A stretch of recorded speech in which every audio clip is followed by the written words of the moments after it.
அன்பு உள்ளங்களே, அனைவருக்கும் வணக்கம். பெரிய புராணத்திலே திருநாவுக்கரசர் கதையை பார்த்து கொண்டிருக்கிறோம்.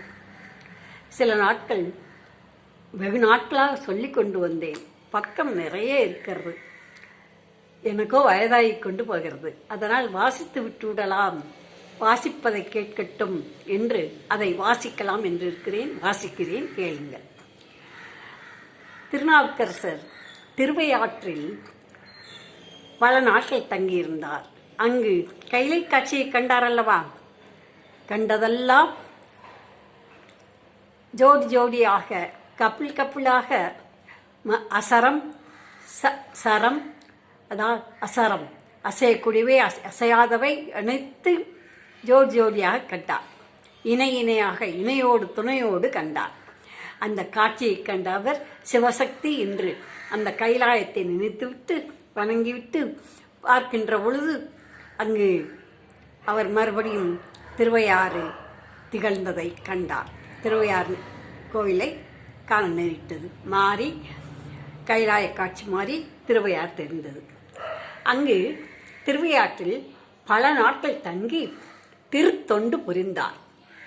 பல வண்டமிழ் மாலை பாடினார். வண்டமிழ் மாலை, வன்மையான தமிழ் மாலை, தமிழ் பாடல்கள் பாடினார். அங்கிருந்து புறப்பட்டு திருநைத்தானம் முதலிய திருத்தலங்களை தரிசித்து கொண்டு மலப்பாடி மேவிய மாணிக்கத்தை வணங்கினார். திருமலப்பாடிங்கிற ஊருக்கு வந்து அங்கு உள்ள சிவபெருமானை வணங்கினார். அங்கு வணங்கிவிட்டு அடிகளார் திருப்பூந்துர்த்தியை அடைந்தார். திருப்பூந்துர்த்தியை அடைந்தார். திருக்கோயிலை வளமாக வந்து கும்பிட்டு உள் புகுந்து செஞ்சடை பெருமானை வணங்கினார். அன்பு பொங்கி ததும்பி வழிந்தது. கண்மலை பொழிந்தார். கண்மலை பொழிந்தார். அவருக்கு அந்த தெய்வீக பக்தியானது கண்களிலே நீர் மழையாக கொட்டியதாம். அதுதான் கண்மலை பொழிந்தார். பல திருத்தாண்டகங்களை பாடியறினார். திருத்தாண்டகங்கள் தேவாரம் மாதிரி மற்ற விருத்தங்களையும் பாடியிருக்கிறார். பல விருத்தங்களையும் பாடினார். பல நாட்கள் அத்திருத்தலத்தில் தங்கியிருந்தார். மற்ற எல்லா இடத்தையும் விட இந்த திருப்பூந்துர்த்தியில் ரொம்ப நாள் தங்கியிருந்தார். இறைவன் வேண்டினார். நான் அக்கா அங்கே புது மடம் கட்டியிருந்தாங்க வீரட்டானந்துறையில். எல்லா சொத்தும் அங்கே எழுதி வச்சுட்டாங்க. எல்லாம் கோயிலுக்கு அங்கே தான் எல்லாம் நடந்தது. அக்கா மடம் எழுதியிருக்காங்க, கோயில் கட்டியிருக்காங்க, பூங்காவனம் அமைச்சிருக்காங்க. நான் ஒரு மடமாவது அமைக்கணும் அப்படின்னு நினச்சி கடவுள்கிட்ட வேண்டினார். வேண்டின உடனே இந்த திருப்பூந்துர்த்தி சிவபெருமான் அவருக்கு அருள் புரிந்தார். அவர் இறைவனின் திருவருள் பெற்று ஒரு சிறந்த திருமணம் புதுக்கி அருளினார். புதுக்கி அருளினார் தான் கட்டினார்னு அர்த்தம். திருவங்க மாலை பாடினார். இன்னும் பல பல தமிழ் மாலைகளை இறைவனுக்கு சூட்டி இன்புற்றார்.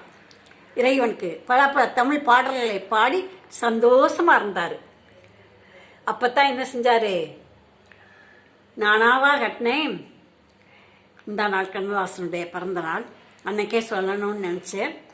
கண்ணதாசன் என்னென்ன புராணங்கள் பூரா பார்த்ததுனால தான் அவர் கவிஞர் ஆகிட்டார். அந்த பாருங்க, பூரா புராணங்களிலிருந்து வந்த வார்த்தைகள் அவர் பயன்படுத்தியிருக்கிறார் என்று தெரிகிறது. கற்பனையும் கூட, புராணங்களும் கூட. அவர் ஒரு கவிஞராக வந்தது கூட அந்த இறைவன் திருவருள் தான். ஆட்டுவித்தால் ஆரொருவர் ஆடாதாரே, அடக்குவித்தால் ஆரொருவர் அடங்காதாரே, ஓட்டுவித்தால் ஆரொருவர் ஓடாதாரே, உருகுவித்தால் யாரொருவர் உருகாதாரே, பாட்டுவித்தால் யாரொருவர் பாடாதாரே, பணிவித்தால் யாரொருவர் பணியாதாரே, காட்டுவித்தால் யாரொருவர் காணாதாரே, காண்பாரார் கண்ணுதலாய் காட்டாக்காலே. நீ காட்டினாத்தான் உன்னை நான் பார்க்க முடியும், நீ ஆட்டினாத்தான் நான் ஆட முடியும். நீ கட்டு வைக்க சொன்ன மடம் கட்டு வைக்க அருள் புரிஞ்ச நான் கட்டியிருக்கிறேன் அப்படிங்கிற மாதிரி அவர் ஒரு பாடலும் ஒரு பதிகம் பாடியிருக்கிறார். அந்த பாடி முடிச்சுட்டு அங்கே தங்கி இருக்கும்போது திருநாவுக்கரசர் அங்கே தங்கி இருக்கிறாருன்னு இந்த மதுரைக்கு போயிருந்தார் இல்லையா ஞானசம்பந்தர், அவர் அங்கே சமண மதத்தை சமண மதத்தில் இருந்தவங்களையெல்லாம் இந்து மதம் ஆக்கிட்டு அரசரும் அவருக்கு விடை அனுப்ப விடை சொல்லி போயிட்டு வாங்கன்னு சொல்லும்போது அவர் கிளம்பி வந்தார். யாரே ஞானசம்பந்தர். அப்படியே சோழ நாட்டுக்குள்ளே வரையில் இந்த திருப்பூந்துருத்தியில் ஐயா இருக்காரு, நாவுக்கரசர் இருக்கிறாருன்னு சொன்னோம். அவர் அப்பரேன்னு தான் கூப்பிடுவார் ஞானசம்பந்தர். இவர் பிள்ளாயின்னு கூப்பிடுவார் ஞானசம்பந்தரை.